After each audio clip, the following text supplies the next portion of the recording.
My dearest, I know of no greater joy I could have received on this day before Christmas than to have gotten a letter from you. Have I neglected to tell you that I have field glasses and a new wristwatch, quote, given to me, close quotes, by an Italian, and a new Zippo lighter? It's the reference to the watch. We finally have an idea of where he got it from. My uncle had a watch that really jumped out. I admired it. I told him it was a neat watch. What do the buttons do? The typical thing a little kid would say. And of course, he took a lot of interest in my question. And obviously, I was pretty intrigued by it. I remember my cousin Jimmy coming over and liking it and playing with it and wearing it. So it's a Panerai made by Rolex. Not so much today, but back then, one of the most kind of like visible watches possible in low light situations. These were true military watches. He just had it as a war souvenir. He didn't have any idea of its value or anything like that, to my knowledge. Otherwise, he probably wouldn't have let a little kid be wearing it the way I was. It was just a neat timepiece that he knew I got a kick out of, and he got a kick out of watching me wear it. He liked the fact that Jimmy liked it.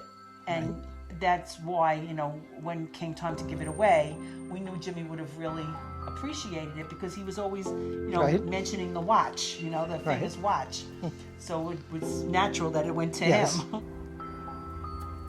This watch could last 250 years. It could last 350 years. They are truly multi-generational in a way that almost nothing else is. I would say there are at most a few dozen of these. It is not a common watch at all, for sure. In particular, one that comes from the descendant's family. There's something that is so kind of emotional about these things that nothing else really has even the potential to represent. It went from his dresser drawer to my dresser drawer.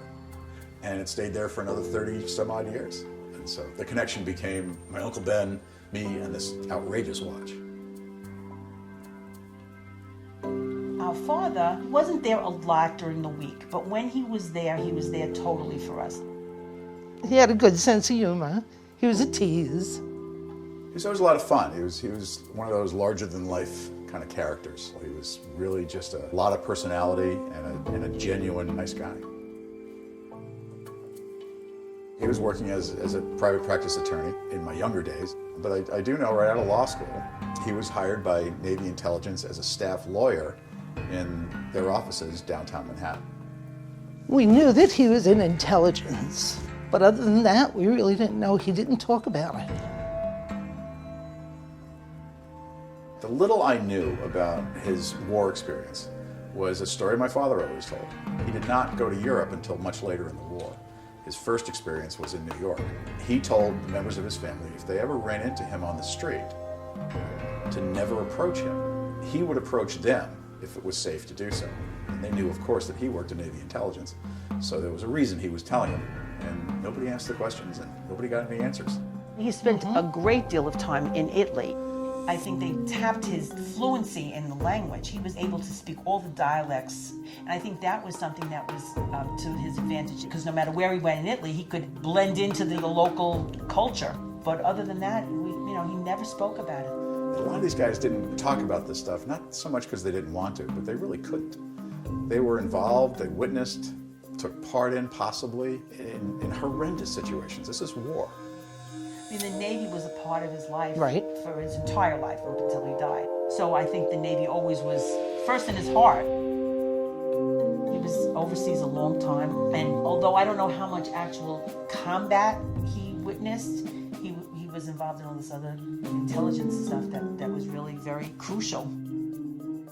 It's the only thing he ever mentioned to anybody about this stuff. Plus, it's peculiar. So even as adults, we sat there and went, wow, this was serious stuff.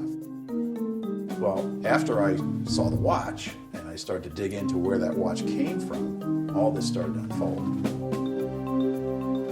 The internet's a wonderful thing, of course, and I was able to find out the history of the watch itself, which all played in very nicely with the history that I was also simultaneously learning about as far as what Uncle Ben had done during the war and how this involvement led ultimately to working with the Italian UDT underwater demolition guys, who were the people that these watches were actually made for.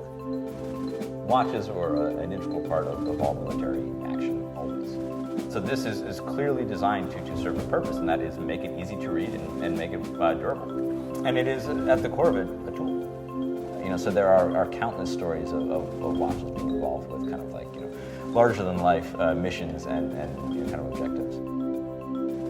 Consider it was designed for a specific purpose, sabotage. So, it was a secret. It was a military secret.